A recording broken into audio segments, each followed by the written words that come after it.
Hello friends, welcome back to my channel. तो friends, आज की जो वीडियो है, इस वीडियो में हम साइंस के महत्वपूर्ण प्रश्नों को देखेंगे। जी हाँ दोस्तों, इस वीडियो में हमने जो साइंस के प्रश्नों को लिया है वह बीपीएससी द्वारा प्रीवियस ईयर में पूछे गए प्रश्न हैं। तो फ्रेंड्स, अगर आप बिहार शिक्षक भर्ती 3.0 री एग्ज़ाम की तैयारी कर रहे हैं या TRE 4 के लिए तैयारी कर रहे हैं तो यह वीडियो आपके लिए बहुत ही इंपॉर्टेंट है। अगर आप इस वीडियो को लास्ट तक अच्छे से देख लेते हैं, सभी प्रश्नों को तैयार कर लेते हैं, तो गारंटी है कि इस वीडियो से आपको आपके पेपर में प्रश्न देखने के लिए ज़रूर मिलेगा। तो चलिए इस वीडियो को स्टार्ट करते हैं। पहला प्रश्न आपका है कि अल्ट्रासोनिक तरंगे। जी हाँ दोस्तों, अल्ट्रासोनिक तरंगे क्या होती हैं? तो देखिए, अल्ट्रासोनिक तरंगे उसको कहेंगे जो कि 20 kHz से जो है ज़्यादा आवृत्ति की तरंगे होती हैं। जी हाँ दोस्तों, जो 20 किलोहर्ट्ज़ से जो है कि ज़्यादा आवृत्ति की तरंगे होती हैं उनको अल्ट्रासोनिक तरंगे कहते हैं।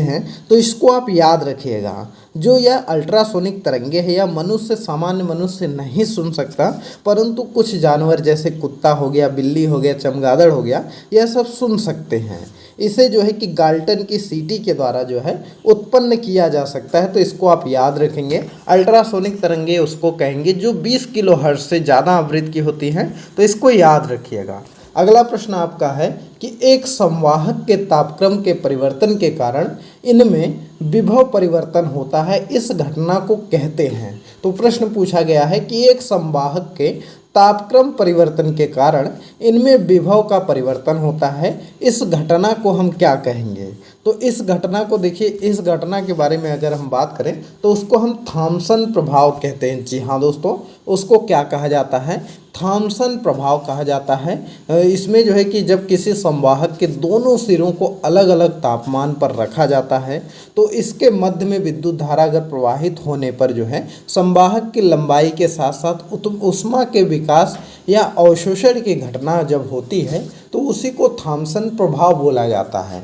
तो इस चीज़ को आप याद रखिएगा। अगला प्रश्न हम लोग देखते हैं। अगला प्रश्न आपका है कि स्वचालित कारों में सामान्यतः कौन सा तेल लगता है? जी हाँ दोस्तों, जो स्वचालित कारें हैं उनमें कौन सा तेल जो है कि प्रयोग होता है? तो इसका जो ऑप्शन है वह डी है, पेट्रोल का यूज होता है। ज़्यादातर आप देखे ही होंगे, तो इसको आप याद रखिएगा। चलिए अगले प्रश्न को देखते हैं। अगला प्रश्न है कि स्टीम इंजन कैसे चलता है? जी हाँ दोस्तों, पूछा गया है कि जो स्टीम इंजन होता है यह कैसे चलता है? तो जाहिर सी बात है, स्टीम यानी कि ऊष्मा आपकी होती है तो ऊष्मा से आपका चलता है। तो बी वाला ऑप्शन आपका सही हो जाएगा। जो है कि भाप इंजन एक प्रकार का ऊष्मा इंजन होता है जिसको कि स्टीम इंजन हम लोग बोलते हैं। तो इसको याद रखिएगा। चलिए अगला प्रश्न देख लिया जाए। अगला प्रश्न आपका है कि वातानुकूलित यंत्र से किस कारण ठंडक होती है? तो देखिए, जो वातानुकूलित यंत्र जैसे AC हो गया आपका, तो उसका प्रयोग हम लोग करते हैं, कूलर करते हैं, कूलर का भी प्रयोग करते हैं। तो कैसे जो है कि ठंडा होता है?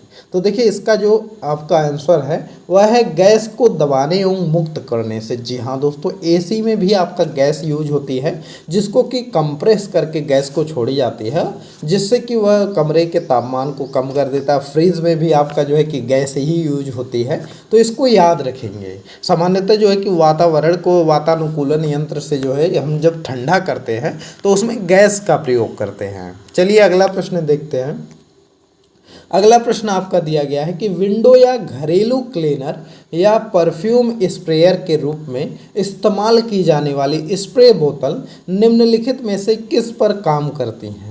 तो देखिए, अगर हम बात करें विंडो या घरेलू क्लीनर जो है, जो परफ्यूम स्प्रेयर होता है, उसमें जो उपयोग की जाने वाली स्प्रे बोतलों में निम्नलिखित में से किस सिद्धांत पर काम करती हैं, किस पर काम करती हैं? तो वह आपके करती हैं बर्नौली का सिद्धांत पे। जी हाँ दोस्तों, बर्नौली के सिद्धांत पर वह काम करते हैं। तो इसको याद रखिएगा। चलिए अगला प्रश्न देखते हैं। अगला प्रश्न है कि ट्यूबलाइट में प्रकाश किस पर निर्भर करता है? तो देखिए, अगर हम बात करें ट्यूबलाइट के बारे में, तो जो ट्यूबलाइट में प्रकाश निर्भर करता है वह करता है ट्यूब में ठोस धातु पर। जी हाँ दोस्तों, ट्यूब में ठोस धातु पर निर्भर करता है, तो इसको याद रखिएगा।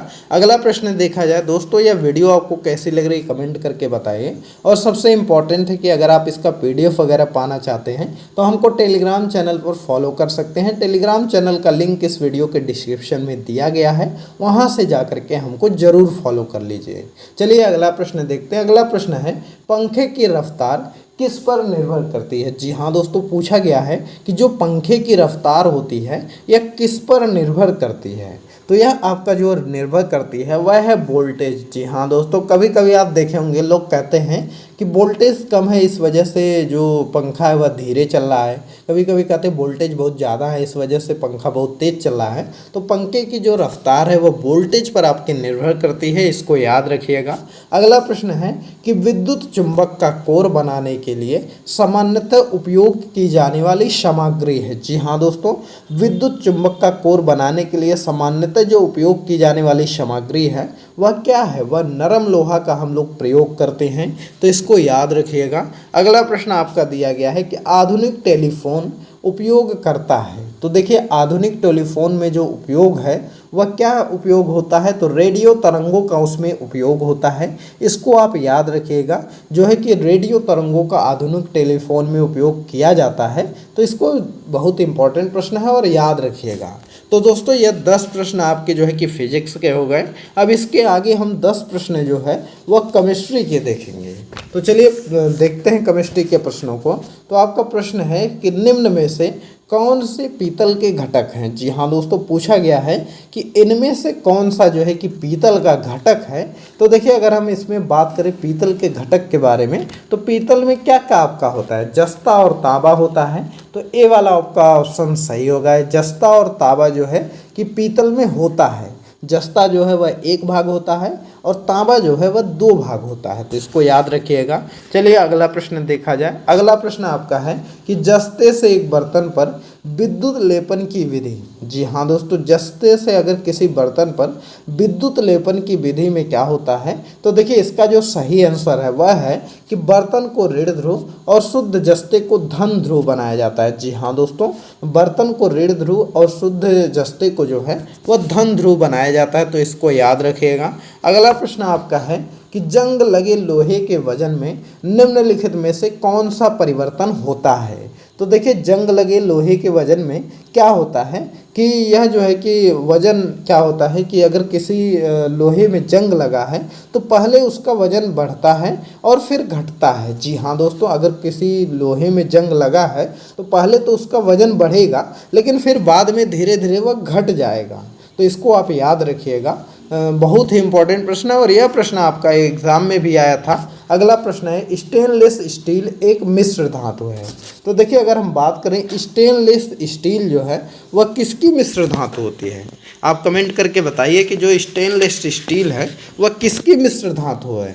तो यह देखिए अगर हम बात करें 2 या 2 से अधिक जब धातुएं एक साथ मिलती हैं तो उसी को हम लोग क्या बोलते हैं? मिश्र धातु बोलते हैं, जो धातु के गुणधर्म से बेहतर बनाते हैं और लोहे के साथ कार्बन, निकेल, क्रोमियम को निश्चित अनुपात में मिलाने से क्या होता है कि स्टेनलेस स्टील प्राप्त होता है, तो जो कि कठोर होता है तथा उसमें जंग भी नहीं लगती है। तो देखिए लोहे के साथ निकेल भी हम लोग मिलाते हैं, लोहे के साथ कार्बन भी हम लोग मिलाते हैं, लोहे के साथ क्रोमियम भी मिलाते हैं। तो यहाँ से एक से सही है, ज़्यादा आंसर सही है, 2 आंसर सही है, तो इसलिए ई वाला ऑप्शन आपका सही हो जाएगा, इसको याद रखिएगा। अगला प्रश्न आपका दिया गया है कि स्टेनलेस स्टील मिश्र धातु है। तो देखिए वही प्रश्न आपका फिर आ गया कि स्टेनलेस स्टील आपका किसकी मिश्र धातु होती है। तो यहाँ पर देखिए सिर्फ क्रोमियम दिया है, लोहे और क्रोमियम का, तो यह ऑप्शन सही हो जाएगा, क्योंकि स्टेनलेस स्टील या तो निकेल मिला करके बनती है, या क्रोमियम मिला करके बनता है, या कार्बन के साथ जो है कि मिला करके बनता है। तो इसको याद रखेंगे, इसमें जो है कि तीनों के साथ नहीं मिलता है। तो यह इंपॉर्टेंट प्रश्न है दोस्तों, यह आपके एग्जाम में लगभग 90% चांस है कि पूछा जा सकता है। अगला प्रश्न है कि निम्नलिखित में से किसमें ऋणात्मक आवेश होता है। जी हाँ दोस्तों, पूछा गया है कि इनमें से किसमें ऋणात्मक आवेश होता है।